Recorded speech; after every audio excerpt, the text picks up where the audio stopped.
Friends, welcome to Centurion Defence Academy. आज मैं यश आपके सामने फिर से हाजिर हूँ रशिया यूक्रेन के लेटेस्ट अपडेट को लेकर के, जो पिछले 24 घंटे में हुए।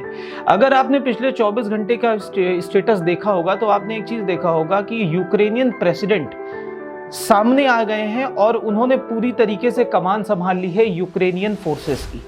उसके अलावा यूक्रेन की मदद के लिए यूनाइटेड स्टेट्स ऑफ अमेरिका से लेकर के नेटो के कई सारी कंट्रीज सामने आए हैं। किसी ने अभी मिलिट्री बेसिस पे डायरेक्ट मदद तो नहीं की है, लेकिन जैसे कि यूनाइटेड स्टेट्स ऑफ अमेरिका की तरफ से शिनूक और अपाचे हेलीकॉप्टर्स भेजे गए हैं, उससे भी इंपॉर्टेंट चीज जो रही है, यूनाइटेड स्टेट्स ऑफ अमेरिका ने अभी यूक्रेन के लिए एक मदद बहुत बड़ी घोषित ऐसे कर दी कि रूस के ऊपर उसने एक बहुत बड़ा आर्थिक प्रतिबंध लगाया है, जिस बात को लेकर के यूक्रेनियन प्रेसिडेंट ने यह भी कहा है कि यह रशिया के ऊपर एक तरीके का इकोनॉमिक न्यूक्लियर बॉम्ब है। ये ऐसी चीज, ऐसा प्रतिबंध है लगा दिया गया है कि अब रूस से कोई भी जो है कच्चा तेल, क्रूड ऑयल या फिर गैस को परचेज नहीं कर सकता। उसके अलावा पहले से स्विफ्ट ट्रांजैक्शंस लगे हुए थे यूएस की तरफ से रशिया के ऊपर। देखिए, रूस के साथ ये एक बहुत बड़ा इकोनॉमिक प्रॉब्लम है। उसके पीछे रीजन क्या है कि रशिया की जो 70% इनकम है वो जनरेट होती है from crude oil and natural gas, और अगर क्रूड ऑयल और नेचुरल गैस के सेल पर रोक लगती है तो बट ऑब्वियस सिंपल सी बात है कि रशिया की इकोनॉमी वैसे भी डैमेज होगी।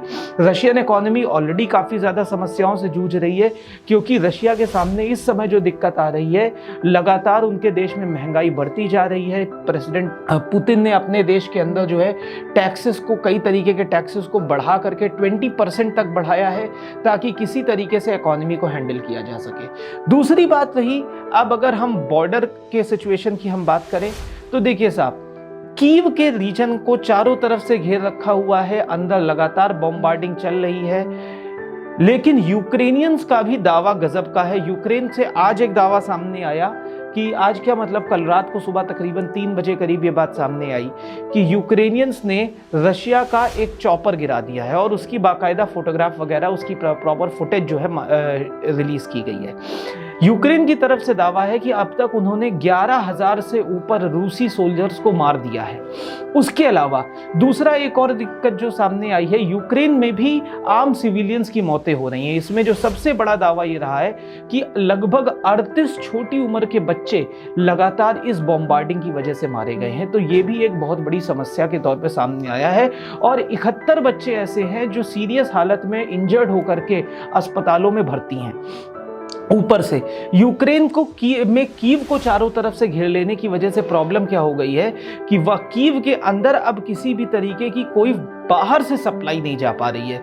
तो वहाँ पर हेल्थ इश्यूज क्रिएट हो रहे हैं, वहाँ पर जो है खाने की दिक्कतें आ रही हैं, पावर सप्लाई की दिक्कत आ रही है, क्योंकि आपने लास्ट टाइम देखा होगा यूक्रेन के सबसे बड़े न्यूक्लियर पावर प्लांट पर, न्यूक्लियर रिएक्टर पर रशिया ने एक बॉम्ब गिरा दिया था, एक वैक्यूम बॉम्ब गिराया था, जिसकी वजह से जो 55% इलेक्ट्रिसिटी प्रोड्यूस करता था यूक्रेन अपने देश के लिए, तो वो एक सबसे बड़ी प्रॉब्लम हो गई है कि यूक्रेन अब अपने ही कई सारे प्रॉब्लम से घिरता हुआ नजर आ रहा है। इसी बीच यूक्रेन के राष्ट्रपति ने फिलहाल कल शाम को तो एक और स्टेटमेंट दिया। उनका ये कहना था कि उन्हें अब ये लग रहा है कि पूरी दुनिया ने उनको जो है एक अलग थलग करके छोड़ दिया है, और अब उनके लिए समस्या तैयार हो गई है, क्योंकि उनको पहले सभी ने बताया कि आप नेटो में आ जाइए, और नेटो में आ जाने के बाद आपकी इतनी मदद हो जाएगी, ये हो जाएगा, वो हो जाएगा, आपको सारी तरीके की सुविधाएं मिलेंगी। वो नेटो में आने के लिए जब आगे बढ़े तो फिर समस्या क्या क्रिएट हो गई कि कोई भी उनकी मदद करने के लिए आगे नहीं आया। हाँ, इकोनॉमिक सैंक्शंस लगा देना या फिर बाहर से वेपन्स भेज देना, ये अलग बात होती है, लेकिन इस समय यूक्रेनियंस को जो सबसे बड़ी मदद चाहिए वो चाहिए डायरेक्ट मिलिट्री के तौर पे। अब देखिए, डायरेक्ट मिलिट्री के तौर पे सबसे बड़ा प्रॉब्लम क्या आता है, जैसा कि आप न्यूज़ वगैरह हर जगह देख रहे हैं कि अगर इसमें यूएसए इंटर करता है या कोई भी इंटर करता है तो जाहिर सी बात है it may take a shape of third world war, और वर्ल्ड वॉर से इस समय दुनिया में कोई भी नहीं जूझना चाहता। अभी पूरी दुनिया किसी तरीके से कोरोना पैंडेमिक से निकलने की कोशिश कर रही है, और ऐसी कंडीशन में वर्ल्ड वॉर या ऐसे सिनेरियो क्रिएट होना ये सभी के लिए एक बहुत बड़ा ग्लोबल थ्रेट होगा। इसी वजह से यूएसए भी शांत है, सभी कोई शांत है। इंडिया के लिए एक सबसे बड़ा प्लस पॉइंट, आखिरी जत्था जो 700 बच्चों का था, जिसमें टोटल हमारे 18,000 बच्चे वहां पर स्टूडेंट्स पढ़ रहे थे, सभी बच्चों को ऑपरेशन गंगा के तहत सक्सेसफुली यहां पर लाया जा चुका है।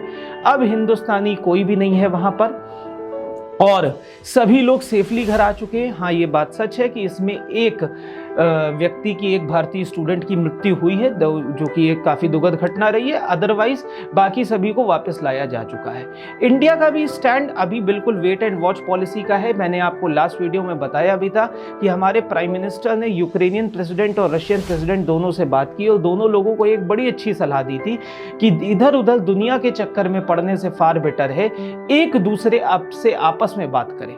और रशिया से भी ये बात अनुरोध किया था कि आप एक तरफा शर्त लगाने के बजाय एक कॉमन मिनिमम प्रोग्राम पर आकर के मामले को हैंडल करने की कोशिश करें। And it's not good to go on war every time.